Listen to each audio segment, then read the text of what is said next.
Welcome to episode 96 of the BCF ORG podcast, The Business of Business. I'm Brian Fisher. In the previous episode, 95, our guest was Jason Yeruzzi, discussing building your future. This podcast series is targeted to business owners and C-suite executives.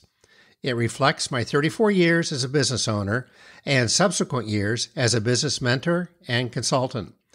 It focuses on the various subjects and topics to help you run a successful, profitable business. They're approximately 15 minutes long, so you can listen while commuting. Hopefully, you'll find one or two takeaways to implement per episode. Today's episode discusses executive leadership growth with Jim Bishop. Based out of Indianapolis, Indiana, Jim Bishop is the founder of Conjunction Leadership, an executive leadership coaching company. With over 2 decades of immersive experience in executive development, corporate leadership, and human performance, Jim Bishop stands as a beacon of transformative leadership through his business, Conjunction Leadership. Jim's journey has taken him across the globe, coaching executives, diverse teams, and orchestrating the modernization of leadership systems for transforming business units. Having collaborated with industry giants like Eli Lilly, Roche, and Elanco, Jim recognized the pivotal role of a visionary leader willing to first work on themselves while revitalizing their culture. This catalyzed the birth of Conjunction Leadership in 2020, where Jim provides executive coaching and team development solutions. As a certified coach by the International Coaching Federation and a certified leadership facilitator with Blanchard, Jim's methods are a blend of science and art. He empowers executives through executive coaching, corporate culture consulting, and team effectiveness programs focusing on holistic development within volatile context. At Conjunction Leadership, transformation starts within. The exclusive Disrupt, Bridge, and Grow process guides leaders on a journey of self-discovery, mindset shifts, and measurable growth. Let's welcome Jim Bishop. Jim, welcome to the BCF ORG podcast, The Business of Business. Great. Thank you, Brian. Thanks for having me today. Thanks for joining us today, Jim. Jim, I'm always interested in people's stories. What's your background in becoming the founder of Conjunction Leadership? I spent 20 years in corporate America after a career that encompassed many different roles, sales and marketing to begin with, ultimately training and development, leadership development, executive development as a large part of that. And what I witnessed in that period of time was work was sucking the life out of way too many people. And so the purpose of Conjunction Leadership and the reason to step out of corporate America is to help work not suck the life out of people anymore.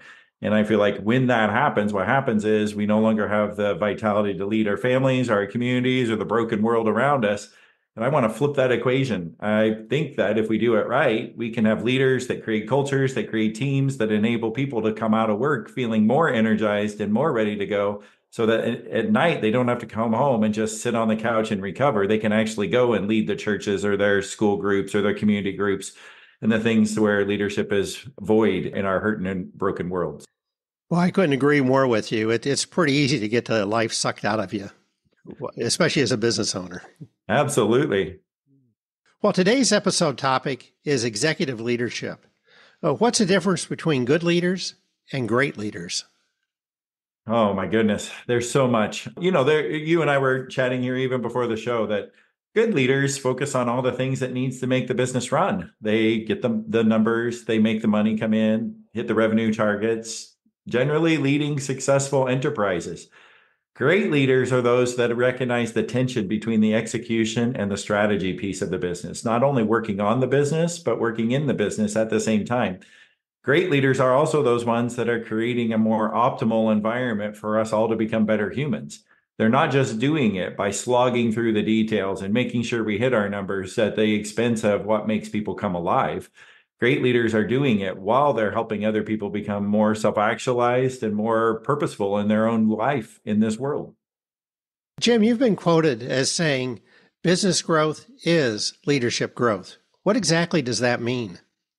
It's never more evident, Brian, than in the world of entrepreneurship, right? In corporate America or multi-level organization, sometimes it's a little harder because I can grow as a leader, and sometimes it's indirectly how the business is growing. But in entrepreneurship, where a lot of my clients live, it is, if you're going to grow your business, you are going to have to face some of those things that are holding you back. The reactive patterns that you've shown up with, the bad behaviors that are mirrored to your employees or to your customers. You have to get rid of some of those things and replace them with a more optimal way of showing up in the world. And if you're going to grow, your business will grow. But if your business is not growing, it's largely and due in part because you're probably not facing some of those things and growing yourself. And sometimes those are the hardest things to do, is to face it and acknowledge it. Yeah. We operate in a vacuum sometimes, and our best intentions live in our head, but our actions are seen by everybody around us, right? And we get the chance to judge ourselves by our intention, but that isn't really the way that other people see us. They just see the effect of what happens, not necessarily the intention of what was meant to. We're speaking with Jim Bishop, founder of Conjunction Leadership. Jim, what role does coaching play in executive development versus traditional leadership development programs? Well, what I found in corporate America was at a certain point in a leader's journey, they needed less instruction and they needed more reminding. They needed more reflection. But while we can put leaders in classrooms and seats and teach them things, there's a point in time, especially in a busy entrepreneur's life, when those things aren't going to be practical anymore. The role that coaching plays is that pregnant pause in the middle of the day, when we're so busy executing that we haven't really thought about how are we coming up for oxygen, or how are we even making tomorrow better than today. In that one-on-one executive coaching session, what we have the opportunity to do is to start thinking about how do you get ahead rather than how do you just stay alive. Jim, what results or lessons learned have you seen with businesses or individuals that have implemented your recommendations? Well, in coaching, I think that's a fallacy, is the coach really doesn't make too many recommendations. Most of the time, it's the client who's coming up with what they need to do.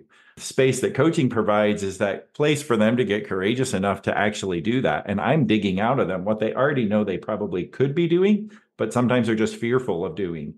And so when leaders get more courageous like that and they're able to step into a greater sense of authenticity, all kinds of stuff happens. I've had leaders who have transformed the way their business operates and their culture operates, to people who have just taken on new initiatives that they would have otherwise stalled away from because they were trying to create a more harmonious environment and steering away from the fact that change is probably going to disrupt some people's way of thinking. In order to get to where we want to be, we're going to have to change some things. So I see results all across the board, but most of them start when a leader says, I need to get more courageous in the way things are happening. We're speaking with Jim Bishop, founder of Conjunction Leadership. Jim, is there anything I've not asked that you'd like to add? Brian, I just think it's important for leaders to recognize that in our overly information saturated world, we have multiple things to be reacting to at all times. And what generally has happened in a leader's brain is they're fat on information, or I call it infobesity. They have access to more information and the ability to be more connected than ever. But what they don't often take advantage of is the opportunity to reflect and to create space. And it's in that kind of hyper intense environment where I'm flooded with information, but short on time, that I'm prone to making hasty decisions and quick decisions because I like the feeling of being addicted to the dopamine, but I don't always make the best decisions and the quality is there. So I think it's important for particularly busy entrepreneurial leaders at this point in their journey to start asking themselves the question, where's the white space going to come from? Jim, how can people get in contact with you? The best way to follow me is on LinkedIn. I'm probably most active there. You'll see daily expository comments or thoughts, free downloads and articles that you can read. My website is also the next best place at conjunctionleadership.com. There's a place there to download some free ebooks and some things that will help leaders get more comfortable in mastering this midlife leadership phase, what they know they need to do, but are sometimes afraid of doing. And then if you're so inclined, Facebook, social media, or the world is still so busy, I like to just respond to personal emails too. So Jim at conjunctionleadership.com is a great place to follow me or find me. Jim, thank you for joining us today on the BCF ORG podcast, The Business of Business. Absolutely. Thank you for having me, Brian. My sincere thanks to Jim Bishop for joining us today. Managing the performance of your company is one of the most important things you do as a leader. This podcast is on YouTube and over 20 podcast directories. Subscribe or follow wherever you get your podcast. In search, type BCF ORG. Be sure to leave a space between BCF and ORG. If you'd like to reach out to me for business consulting or with any questions, comments, ideas, or potentially be a guest like Jim, please go to bcforg.com. There's a red Contact Us button in the middle of the homepage. A LinkedIn symbol's on the upper right. Click on that if you'd like to see my profile. All the podcasts are available by clicking on the website podcast page in the reference bar. These podcasts will be released the first and third Tuesday each month. In the next episode, 97, our guest will be Robert Curry, discussing internships. In business, running a successful, profitable business is the ultimate scorecard. You are never done and can always be better. It tends to be more fun than work, frustrating at times, but can be very rewarding. From BCF ORG Corp., I'm Brian Fisher, wishing you the best. Thanks.